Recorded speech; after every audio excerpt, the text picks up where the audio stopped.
Hi guys, welcome to UPSC with Iraya. तो last lecture में मैंने आप लोगों को ज्योग्राफी का सिलेबस का जो है ब्रीफ दे दिया था एंड आज हम इसका सिलेबस फाइनली स्टार्ट कर रहे हैं। So let's start without any delay.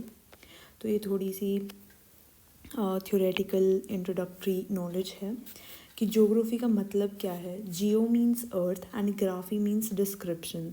तो ज्योग्राफी का मतलब है कि अर्थ को डिस्क्राइब करना। एंड ये टर्म एक ग्रीक फिलोसोफर हैं इराटोस्थनीज, उन्होंने ये कॉइन की थी, जिन्हें फादर ऑफ ज्योग्राफी के नाम से भी जाना जाता है। ये सारी चीज़ें डेप्थ में ऑप्शनल में पढ़ी जाती हैं, ये थोड़ा जस्ट ऐसे इंट्रोडक्टरी है, इस पर कोई प्रीलिम्स में क्वेश्चन नहीं आएगा बट स्टिल। तो दूसरे टाइप से हम कैसे इसको डिफ़ाइन कर सकते हैं। Geography is the study of places and relationship between people and their environment. तो देखिए, what ever people do is eventually because of कि वो कैसे एनवायरनमेंट में रहते हैं। जैसे कि हम अपने इंडिया के एग्जांपल लेते हैं। इंडिया में मोस्टली लाइक ओवरऑल देखा जाए नॉर्दर्न रीजन में सोइल काफ़ी अच्छी क्वालिटी की है, एलोविल सोइल, वेरी फर्टाइल। तो हम यहाँ पे अपनी फूड क्रॉप्स उगा सकते हैं। परंतु जापान वो पथरीला एरिया है, प्लस प्रोन टू सुनामीज़। तो उसमें क्या होता है कि वो लोग, उनकी जो सोइल है क्रॉप्स के लिए इतनी फर्टाइल नहीं है एंड उनका जो स्टेपल डाइट है वो सीवीड्स एंड सी फूड पे डिपेंड करते हैं वो लोग। तो आप देख रहे हैं कि ज्योग्राफी कैसे हमारे एक्शंस को इम्पैक्ट कर रही है, डायरेक्टली एंड इनडायरेक्टली ऑल्सो। तो ये एग्ज़ाम्पल जापान और इंडिया का याद रखना। और भी काफ़ी सारी चीज़ें जब हम मैपिंग करेंगे एंड काफ़ी सारी चीज़ें आपको बहुत माइंड ब्लोइंग एग्जांपल्स दिखेंगे कि कैसे ज्योग्राफी की वजह से ऑक्यूपेशंस तक डिफ़ाइन होते हैं। फिर आते हैं अर्थ पे। अर्थ की शेप के बारे में डिस्कस करते हैं। देखिए, बचपन से हमें पता था लाइक कि अर्थ एक परफेक्ट स्फीयर है, but now I am telling you and may be आपने 10th की ज्योग्राफी में पढ़ा भी होगा that earth is not a perfect sphere. वो थोड़ा सा पोल्स पे से फ्लैट है एंड इक्वेटर पे से बल्ज है। मतलब थोड़ा लाइक अगर आप जैसे एक वो स्पॉन्ज बॉल होती है जिससे बचपन में खेलते थे, उसको थोड़ा हल्का सा दबाओगे ऊपर से, that is the exact shape of the earth. इसको प्रैक्टिकली हम क्या बोलते हैं, ओब्लेट स्फेरॉइड। ओब्लेट स्फेरॉइड का मतलब क्या होता है कि पोल्स पे से चपटा एंड इक्वेटर में से थोड़ा लाइक मोटा एंड बल्की। तो ये ऐसा क्यों है? देखिए, जो अर्थ हमारा अर्थ है एक्सिस पे रोटेट करता है वो, एंड रोटेट करने की वजह से जो स्पीड है, जो सारा वेट है वो इक्वेटर की तरफ चला जाता है एंड उधर से वो बल्ज हो जाता है एंड पोल्स थोड़े फ्लैट हो जाते हैं। Newton was the first one to point this out कि all spinning bodies will have flatten poles and bulged equator. तो ये समझ में आता है। इसका ऑफिशियल नाम लाइक प्रोफेशनल लैंग्वेज में ओब्लेट स्फेरॉइड या फिर जियोइड बोलते हैं। तो अगर आपका एमसीक्यू आता है तो आपने ये दो टर्म्स बड़े अच्छे से याद रखनी है। It's not a perfect sphere, it's a oblate spheroid and geoid. इन दोनों का मतलब यही है। जियोइड का मतलब होता है अर्थ लाइक, अगर आप इसको गूगल करेंगे, एंड ओब्लेट स्फेरॉइड का मैंने आपको मतलब बता दिया। फिर इसकी जो मेजरमेंट्स है, तो डायमीटर जो पोल का है, बिकॉज ये थोड़ा चपटा है तो ऑब्वियसली इक्वेटर के डायमीटर से थोड़ा छोटा होगा। इक्वेटर का 756 देख सकते हैं, 12,756, एंड पोल्स का है 12,714। तो इसका डिफरेंस कितना है, 42 किलोमीटर्स का।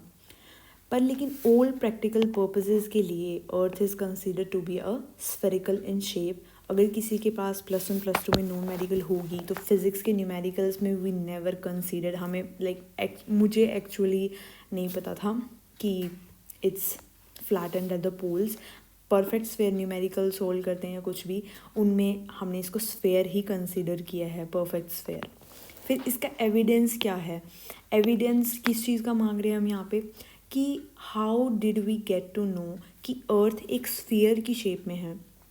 तो इसके ये फॉलोइंग एविडेंस हैं जो कि जीसी लियोंग बुक में भी दे रखे हैं अगर किसी को डिटेल में पढ़ना हो, बट वो नीडेड नहीं होगा क्योंकि इतना डिटेल में लिखना नहीं है। जितने पॉइंट्स यहाँ पे दे रखे हैं, these are enough for the mains.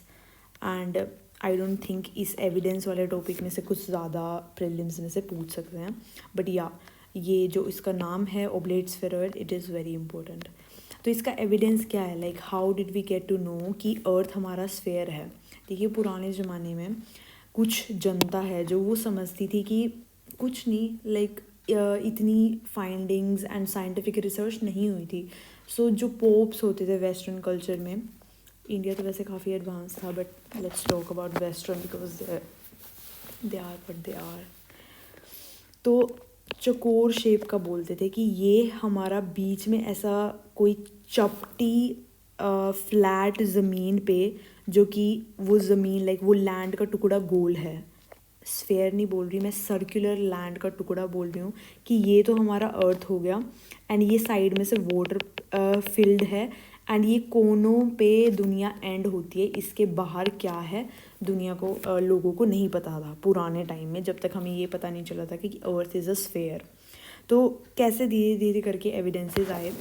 तो पहला है circumnavigation of earth by Magellan in 1519। Circumnavigation होती है पूरे अर्थ का, like if this is a earth, तो इसका ऐसे मान लो इस पॉइंट से स्टार्ट किया तो इसका ऐसे करके पूरा चक्कर लगा के ख़त्म करना।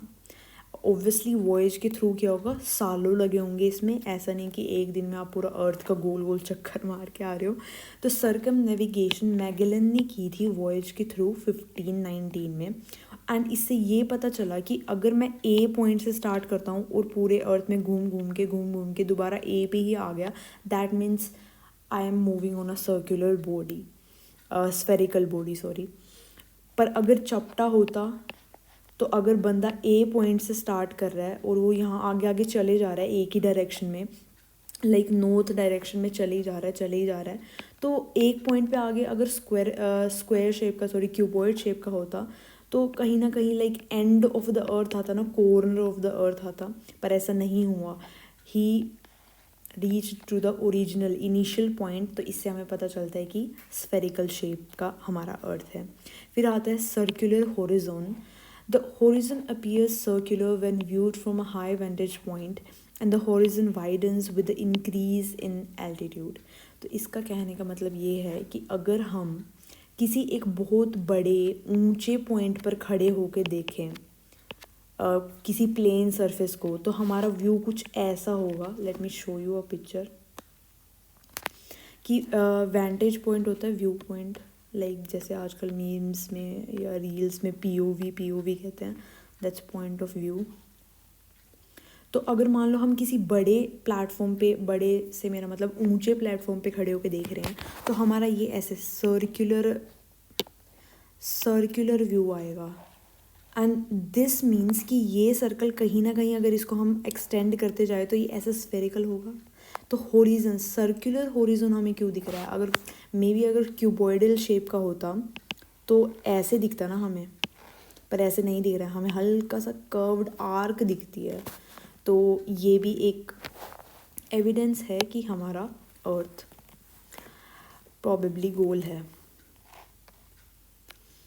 फिर आती है ships visibility from the coast. इसको बेडफोर्ड एक्सपेरिमेंट भी कहते हैं। अब इसका यहीं पे बता देती हूँ कि मान लो आप यहाँ पे खड़े हैं इधर at the shore and you are waiting for your friend to come, और जिसने शिप में आना है, तो ये पूरा ओशन है, बीच पे खड़े हैं आप। एंड तो आपको अगर आप दूरबीन से देखोगे तो मे बी आपको दूर से बोट दिख जानी चाहिए, पर वो ऐसा नहीं दिखती। एक्चुअली होता क्या है कि जब बोट हमें दिखनी स्टार्ट होती है, it looks like emerging from the bottom. धीरे धीरे पहले उसका ऐसा टॉप दिखेगा, फिर इतना विजिबल होगा, फिर इतना विजिबल होगा, ऐसे से करके ऐसा हमें विजिबली हमें ऐसा दिखता है कि कुछ नीचे से ऊपर उठ के आ रहा है। तो इसका मतलब ये क्या है, किसी गोल चीज़ में से, मतलब बोट एक बहुत छोटा सा ऑब्जेक्ट है और अर्थ एक बहुत बड़ा ऑब्जेक्ट है, तो उसके ऊपर अगर बोट तैर रही है, उसके लिए तैरने के लिए it is a flat surface. But अगर हम पूरा एक होल पिक्चर देखें तो वो ऐसे गोल ओशन पे चल रही है, तो इस करके हमें वो इमर्ज होती हुई नज़र आती है मैंने जो PDF मैं आपको टेलीग्राम चैनल पे शेयर करूँगी, उसमें ना कुछ लिंक्स भी हैं वीडियोस के। आप अगर आपको विजिबली देखना है तो geography is very interesting. You can search Bedford experiment YouTube पे एंड कोई तो अच्छी वीडियो होगी। एंड जो मेन इवेंट्स होंगे उनका मैंने लिंक साथ में PDF में मेंशन कर रखा है। You can I think touch करने से खुल जाएगा, या फिर you can copy paste on the YouTube, और जो फर्स्ट वीडियो आएगी वो उस लिंक वाली होगी। फिर आता है सनराइज़ एंड सनसेट। तो बेडफोर्ड एक्सपेरिमेंट समझ में आ गया कि नीचे से ऊपर आती हुई दिखती है हमें बोट। इससे हमें ये पता चलता है कि मे बी कोई गोल चीज़ पे चल रही होगी वो, तभी नीचे से ऊपर इमर्ज होती हुई दिख रही है, एंड अर्थ हमारा गोल होगा। फिर आता है sunrise and sunset. Sunrise and sunset at different times at different locations. This is a very good, इसका मैं डायग्राम में समझाती हूँ कि इसका कहने का मतलब क्या है। देखिए, सनराइज़ एंड सनसेट अलग अलग जगह पे अलग अलग टाइम पे कैसे होगा। मान लो आप सन ये है, इतना छोटा वैसे होगा नहीं, बट लेट्स जस्ट एज्यूम कि सन ये है